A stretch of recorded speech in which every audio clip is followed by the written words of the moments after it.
Сәлем достар, сіздермен бірге әдеттегідей мамандық таңдау мектебі және мен Санель. Қалдарыңыз қалай, бізді сағынып қалмадыңыздар ма? Мен қатты сағындым.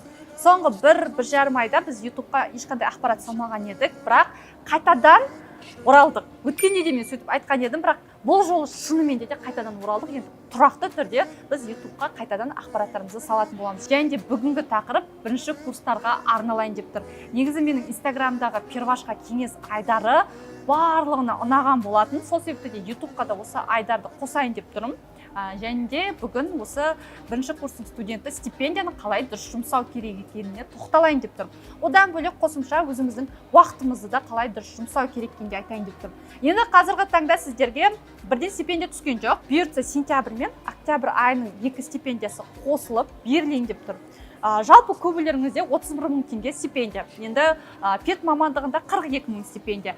Кейбір университеттерде сәл жоғары болуы мүмкін. Сол себепті де енді барлығы педке түсіп жатқан жоқ. Көбісі қарапайым мамандықтарға, пед емес мамандықтарға түсіп жатқандықтан 31 мың теңгемен кеңестерді айтатын боламын. Енді алғашқы кеңес міндетті түрде ақша көп келді деп, бірінші рет ондай сумманы ұстап тұрғандықтан бірден жұмсап тастамаймыз.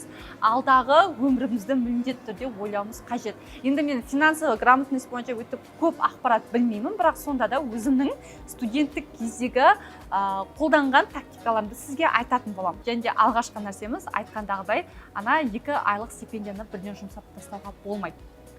Сонымен біз 1 айлық стипендияны ойланайық. Бізде 31 мың теңге. 31 мың теңгенің автоматты түрде 5 мың теңгесі ол сіздің тамағыңызға кететін айта қояйық. Енді ұлдар сәл ол ақшаны жұмсап қою мүмкін, бірақ қыздар көбіне тамаққа ақшаны барынша үнемді, сауатты түрде бөліп жатады. 5 мың теңге ол сіздің жатақханада жатқан достарыңызбен бірге қосылып продукты алатын ақшаңыз.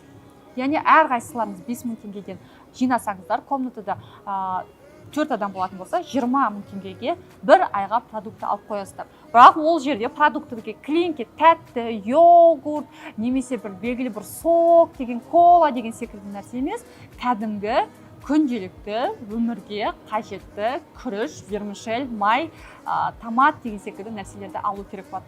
Одан кейін белгілі бір нәрселерді алып болғаннан кейін, картошка, жуа барлығын алып болғаннан кейін, егерде артылып жатса ғана ақша, сол кезде ғана тәттілерді алсаңыздар болады. Печенье басқаларына айтқандағыдай 5 мың теңгені тамаққа бірден автоматты түрде бөліп қоямыз.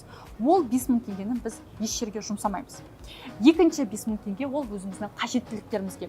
Яғни сабаққа қажеттілік нәрселер және де өзімізге қажеттілік нәрселер. Көбіне гигиеналық заттарды сіздер ол общий алмайсыздар. Көбіне өзіңізге шампунь басқасын өзіңізге жеке алатын болғандықтан гигиеналық заттарға және де қосымша распечатка, СРС-тарды распечатка, одан кейін қосымша қағаз, мағаз, ручка дегендегі барлығын оған бөлек 5 мың теңге алып қоясыз. Ол ақшаға да сіз тиіспейсіз. Яғни бұл ақшалар міндетті түрде заңдылықпен тұратын ақшалар болып есептелінеді. Енді келесі сіз қыдыруыңыз қажет қой. Сол себепті де қалай болғанда да ақша керек. Общагада просто так жатай бергеннен студенттік өмір қызық болып кетпейді. Сол себепті де 1 айға 10 мың теңгені сіз тек қана қыдырысқа алып қоясыз. Бұл жерде қыдырыс деген кезде барынша сауатты түрде бөлу керек. Бір күні бар 5 мың теңгеге KFC жеп алсаңыз, сізде тек қана 5 мың теңге қыдырысқа ғана қалады. Және де оны сіз 1 айға созуыңыз керек. Сол себепті де қыдырыс дегенде барынша ойланып, қай жерге баратыныңызды ойланып, ол қанша теңге тұратынын ойланып, сіз бір жағынан список жасап, сол 10 мың теңгені жаратуыңыз қажет болып табылады. Сонымен бізде қазіргі таңда 20 мың теңге кетті. 31 мың теңгені 20 мың кетсе, бізде 11 мың теңге қалды. Егер де сіздер жатақхананы төлейтін болсаңыздар, өздеріңіз төлейтін болсаңыздар, онда жатақхананың ақшасына бөлсеңіздер болады. Ал егер де сіздерге ол жатақхананы ата-анаңыз төлеп берген болса, немесе жатақханада жатпайтын болсаңыз, ол 11 мың теңгені қайда жұмсауға болады. Негізі барынша осы кезден бастап ақшаны экономдап өзіңіз жинақтай берсеңіз болады. Немесе өзіңіздің дамуыңызға, арнауыңызға жұмсау керек. Ол 11 мың теңге әр жерге кетіп қалмауы керек. Ол тамаққа болсын, фастфудқа болсын, немесе бір қыртым нәрселерге болсын, оны жұмсамай барынша өзіңіздің дамуыңызға арнаңыз. 11 мың теңге деген ол да ақша. Егер де белгілі бір курсқа қатысқыңыз келсе, әр ай сайын 11 мың теңгені арнай отырып, жинай отырып, сіз белгілі бір курсты сатып алып, ары қарай өзіңізді жетілсеңіз болады. Немесе 11.000-ның емес, бір белгілі бір 4.000 теңгесі қосымша қажетті жарақтарыңызға, ол оңай болуы мүмкін, жол пұлыңыз болуы мүмкін, немесе тағы да бір шығындарға арнап, қалған ақшасын, мысалы 7.000 теңге қалды ма, оны сіз өзіңіздің белгілі бір дағдыларыңызды қалыптастыратын арнайы сабақтарға арнауыңыз керек. Негізі университетте бізге тек қана көп жағдайда өзіміздің мамандығымызға қатысты бір теориялық немесе практикалық ақпараттарды ғана береді. Бірақ адами тұрғыдан қажетті дағдыларды бермейді. Яғни адамдармен қарым-қатынас орнай алу қабілеті, одан бөлек нетворкинг, одан бөлек адамдардың арасында сөйлеу алу қабілеті, одан бөлек бір критикалық ойлау қабілеті, белгілі бір жағдай болған кезде, проблемаларды болған кезде оларды шешу қабілеті, оның барлығы біздің болашағымызға қажет. Не себепті? Өйткені бізге жұмысқа тұрған кезде сол дағдыларсыз біз жұмыс жасай алмаймыз.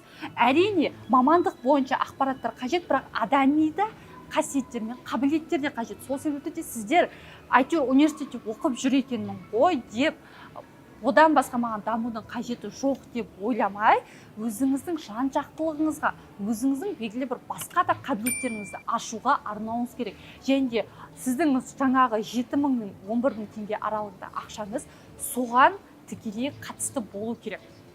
Егер де сіз осы кезден бастап сол ақшаңызды өзіңізге инвестиция, яғни өзіңіздің біліміңізге инвестиция жасайтын болсаңыз, сіз ертең студенттік кездің өзінде де уже жұмысқа дайын болып тұрасыз. Болашақ жұмысыңызға дайын болып тұрасыз. Тек қана жұмысқа қатысты емес, қарапайым өмірде де белгілі бір ситуациялық жағдайлар болған кезде сіз өзіңізді еркін, сенімді ұстай аласыз. Қосымша хоббиларыңыз болса да, хоббиларыңызға арнасаңыздар бар.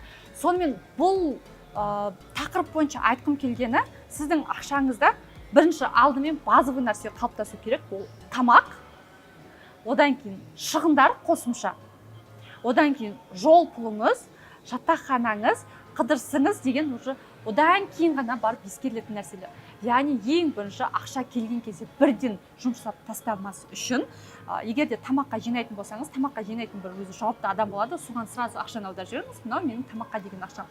Одан кейін алу керек заттардың списогын жасаңыз да, сразу ақша түскеннен кейін гигиеналық заттарыңыз болсын, немесе белгілі бір қағаздарыңыз болсын, белгілі бір дәптерlerіңіз болсын, сразу соны алып тастаңыз. Сол ақша кеткеннен кейін, яғни барлық ақшаларыңыз дұрыс үнемделгеннен кейін уже қалған ақшаны қана өзіңізге, өзіңіздің хотелкаларыңызға арнасаңыздар болады. Ал егер де бірден ананы қалаймын, мынаны қалаймын, мына киімді қалаймын десеңіздер, не ақша жоқ, не тамақ жоқ, не басқасы жоқ болып қалуы мүмкін. Түсінікті деп ойлаймын, иә? Енді уақытымызды қалай бөлеміз деген сұрақ. Мен үнемі айтамын, студенттік өмірге, студенттік қызықтарға уақыттарыңызды арнаңыз деп жатам, бірақ сабақты да ұмытпауымыз керек. Сол себепті де біздің барлық уақытымызды 100% деп алатын болса, сол 100%-ның 60%-ы сіздің сабағыңызға, тікелей өзіңіздің біліміңізге арналады. Сіз университетке оқу үшін келгендіктен 60% уақытыңыз ол оқуға арналады. 20% уақытыңыз студенттік ұйымдар, студенттік кеңестер, жалпы жаңа адамдармен танысу, нетворкинг деген секілді нәрсеге арналады. Тек қана студенттік өмір керек екен ғой деп оған фанатизм болып жүрмеңіздер. Ол кезде сіздің тек қана студенттік өмір, ұйымдар деп жүріп, сосын сабағыңыз жайына қалып қалуы мүмкін. Сол себепті де 60% уақытыңыз сабаққа, 20% уақытыңыз студенттік ұйымдар мен нетворкингке арналады. Одан бөлек бізде енді группаластарымыз бар. Яғни студенттік ұйым бөлек болуы мүмкін, группаластарымыз әрине бөлек болады. Сол себепті де 10% уақытыңызды группаластарыңызға арнау керек. Ол сіздің алдағы болашағыңызға қажетті адамдар. Сол себепті де группаластарыңызбен тек қана привет, пока деп қана емес, кәдімгідей кездесуге шақырғанда, немесе қосымша достармен жиналайық деген кезде, бір жаққа барайық, киноға барайық, немесе театрға барайық, немесе белгілі бір жерге барып қайтайық деген кезде міндетті түрде оларға уақыт бөлу керек. Егер де сіз жоқ деп беретін болсаңыз, онда сізді уже бірнеше айтқаннан кейін, бірнеше рет шақырғаннан кейін сізді шақырмайды. Сіз уже бөлектеніп кетуіңіз мүмкін. Тек қана студенттік ұйымдармен ғана жүріп кетуіңіз мүмкін. Ал группаластар деген сіздің тікелей оқитын адамдарыңыз болғандықтан, және де белгілі бір ақпараттарды, сабақтарды солардан тікелей алатын болғандықтан, ол адамдар сіздерге де қажет, және сіз оларға қажет болғандықтан 10% уақытымызды группаластарымызға арнауымыз қажет болады. Және де қалған 10%-ымыз, яғни бізде 60% болды, 20% болды, 10% болды, енді қалған 10%-ымыз енді өзімізге арналады. Міндетті түрде өзімізді ұмытпауымыз керек. яғни белгілі бір студенттік ұйым болсын, немесе сабақ болсын, немесе группалас үшін барлығына энергия қажет. Және де егер де біз өзімізді ұмытып кетсек, өзімізге денсаулығымызға, өзіміздің жағдайымызға көңіл бөлмесек, белгілі бір емханаға бару керек десе, емханаға бармасақ, немесе қыздар, белгілі бір косметологқа барғың келіп жүріп бармай, басқаларды бірінші орынға қойып жүрсек, бізде адам болғандықтан шаршаймыз. Сол себепті де міндетті түрде 10% уақытың өзіңе, өзіңнің дамуыңа, өзіңнің қалайтыныңа, барлығына арналу керек. Өзіңнің денсаулығыңа арналу керек. Өзіңнің хотелкаларың мен өзіңнің хоббиларыңа арналу керек. Жалпы уақытты осылай біз жоспарлайтын болсақ, біз барлығына да үлгереміз.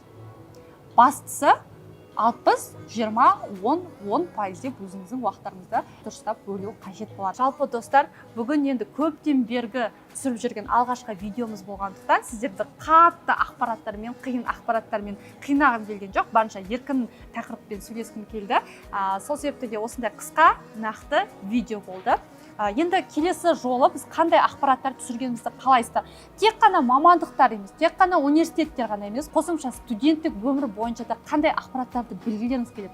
Міндетті түрде комментарийға жазып кетіңіздер, мен әрбір ақпаратты ескеретін боламын. Әрбір сіздердің айтқан сөздеріңізді мен қабылдап, сол бойынша келесі біздің контенттеріміз бойынша жоспар құратын боламын, және де сіздерге барынша пайдалы ақпараттар беретін боламын. Сосын біздің телеграм каналымыз бар екен, білесіздер ғой, мамандық таңдау деген. Ол жерде әрбір мамандық бойынша, университет бойынша, студенттік өмір, первашқа кеңес деген секілді ақпараттардың барлығын айтып жүреміз. Одан бөлек менің инстаграмда бар, Санель_ай парақшасы. Ол жерде қосымша профориентация бойынша да ақпараттар айтамын. Және де осы біздің YouTube каналымызда бар. Барлық каналдарға тіркеліп, колокольчикті басып қойыңыздар. Сол арқылы сіздер біздің берген пайдалы ақпараттарымызды уақытылы көретін боласыздар. Сонымен достар, сіздермен бірге болған мен Санель, және де мамандық таңдау мектебі. Келесі видеода кездескенше сау саламат болыңыздар.